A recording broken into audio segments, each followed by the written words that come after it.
Bienvenue sur Maine Public News Connect. Des reportages inédits de la radio publique de Maine sont diffusés chaque semaine en espagnol, en français, en portugais, en somalien et en anglais. Vous êtes sur Maine Public News Connect et bienvenue à vous en ce vendredi 25 août 2023. Au sommaire de ce bulletin d'information, nous parlerons de la fermeture des centres d'hébergement, les statuts de protection temporaire, la peinture au plomb et les hospitalisations dues au Covid.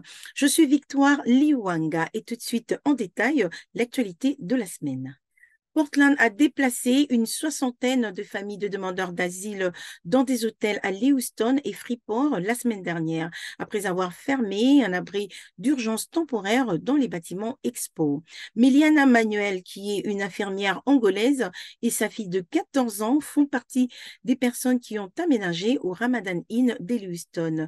Madame Manuel a déclaré qu'il était difficile de vivre à l'Expo et qu'elle pensait qu'il serait plus facile et plus confortable de vivre dans un hôtel. D'autres familles ont exprimé le même point de vue.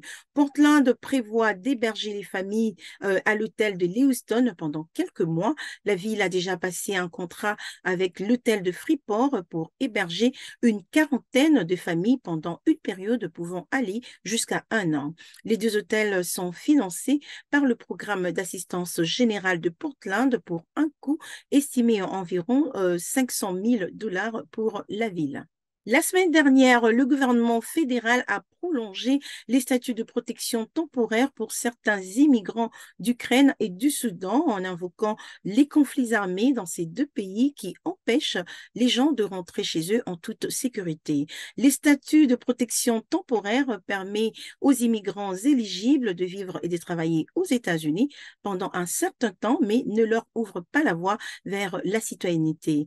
Le ministère de la Sécurité intérieure estime que près de 3 000 Soudanais et jusqu'à 60 000 Ukrainiens pourraient être éligibles à une demande de statut de protection temporaire. Signalons qu'au début de l'année, des violences ont éclaté au Soudan entre le gouvernement et un groupe paramilitaire rival. Et l'Ukraine a été plongée dans la guerre l'année dernière lorsque la Russie a envahi le pays. Le Maine recevra près de 6 millions de $ pour lutter contre les risques liés à la peinture au plomb dans les bâtiments ou dans les habitations de familles à faible revenu. Le ministère américain du Logement et du Développement urbain a annoncé cette subvention la semaine dernière et l'agence a déclaré que le travail consistera à éliminer les risques liés au plomb et à la santé dans 241 résidences et qu'il comprendra également des évaluations dans 200 autres maisons.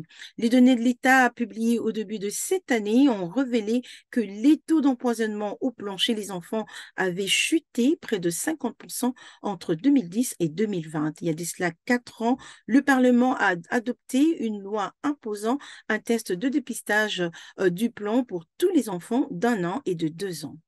Après une légère baisse cet été, les hospitalisations dues au Covid dans les Maines augmentent à nouveau, bien qu'elles restent inférieures aux niveaux observés au début du mois de juin. Au début de cette semaine, le CDC de Maine a signalé 40 patients hospitalisés à cause du Covid et au début du mois de juin, le nombre d'hospitalisations s'est situé entre 40 et 50 personnes.